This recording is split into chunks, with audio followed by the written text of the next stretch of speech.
Dans la vidéo précédente, nous avons vu que pour changer son corps, il fallait avoir un motif profond, il fallait changer ses habitudes et il fallait réfléchir sur le long terme. Et maintenant, vous allez tous et toutes me poser la même question. Comment on fait? Bonjour, je suis Jérémy Izana, votre éducateur sportif des métiers de la forme et de la force. Et aujourd'hui, je vous donne mes meilleures méthodes et astuces pour transformer votre physique.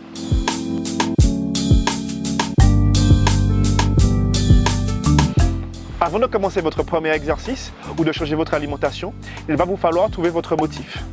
C'est le sens profond que ce désir de changement a pour vous. Pour cela, je vous propose deux méthodes. Premièrement, la méthode des 5 pourquoi. Il s'agit d'énoncer votre objectif, puis de vous poser 5 fois la question pourquoi après chaque réponse. Pour l'illustrer, je vais me baser sur l'objectif universel, la perte de poids. Exemple numéro 1. Je veux perdre du poids. Pourquoi? Pour rester en bonne santé. Pourquoi? Je commence à faire du diabète et de l'hypertension. Pourquoi c'est important de ne pas faire de diabète et d'hypertension? Parce que je veux garder mon autonomie. Et pourquoi est-ce important de garder mon autonomie? Je veux pouvoir m'occuper de mes petits-enfants et aider mes enfants. Voici un motif profond. Exemple numéro 2. Je veux perdre du poids. Pourquoi? Pour changer mon apparence. Pourquoi? Pour être plus mince. Pourquoi est-ce important que je sois plus mince? Parce que je vais avoir plus de confiance en moi. Pour quoi faire? Pour reprendre ma vie en main. Maintenant, nous allons voir la deuxième méthode pour trouver ce motif. C'est la méthode de la projection.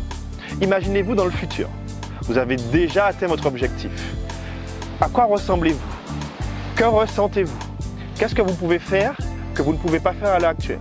Qu'est-ce que vous avez arrêté de faire qui ne vous convenait plus? Quand vous avez vos réponses, écrivez-les sur une feuille de papier pour les relire régulièrement.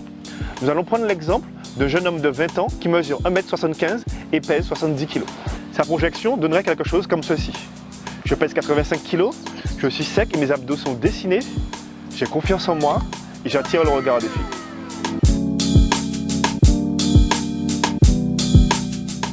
Maintenant, je vais vous proposer des techniques pour acquérir de nouvelles habitudes. Avant toute chose, il est important de préciser qu'il ne faut pas essayer de changer trop de choses en même temps. Donc, on travaille sur une ou deux habitudes à la fois, pas plus. La première technique est d'adopter une nouvelle habitude en l'associant avec une habitude préexistante. Si vous préparez vos vêtements la veille pour le lendemain, vous pouvez en même temps faire votre sac de sport. Si vous avez l'habitude de prendre une pause à 10 heures, vous pouvez y inclure une collation. Une deuxième technique pour créer des habitudes est celle des systèmes. Il s'agit de créer des conditions favorables et reproductibles pour exécuter les tâches que vous voulez accomplir. Si je veux aller à la salle tous les jours, mais que quand je rentre à la maison, je suis fatigué et j'ai du mal à ressortir, mieux vaut partir avec mon sac et passer à la salle directement après le travail ou l'école. Si je veux être certain de manger sainement, il faut que je prépare mes repas. Pour cela, j'adopte ce système. Je fais mon menu de la semaine d'après le vendredi, je prépare ma liste de courses, je fais mes courses le samedi et je cuisine le dimanche.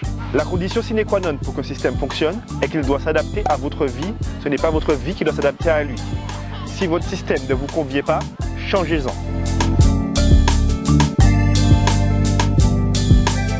La façon la plus sûre de perdre ces résultats, ou pire de n'en avoir aucun, est de réfléchir à court terme. Le fait d'envisager les choses à long terme vous permet d'être plus stable. Vous pouvez stabiliser vos nouvelles habitudes, stabiliser votre nouvelle alimentation, stabiliser votre nouveau mode de vie. Nous vivons dans une société où tout va très vite et nous aussi nous désirons des résultats rapides. Mais la vérité est la suivante. Les résultats durables s'installent dans le temps. C'est quand ces résultats sont la conséquence de votre changement d'habitude et de style de vie qu'ils deviendront permanents. Si au contraire ils résultent de vos efforts de volonté constants, ils ne dureront pas.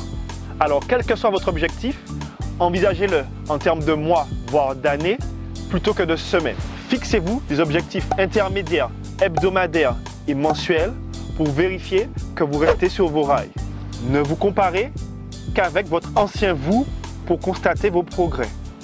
Pour cela, prenez vos mensurations en début de transformation et prenez également des photos qui vous seront très utiles pour comparer votre forme actuelle avec votre forme précédente. Les plateaux et les régressions sont normaux. Ils nous signalent juste que notre alimentation ou notre entraînement sont perfectibles.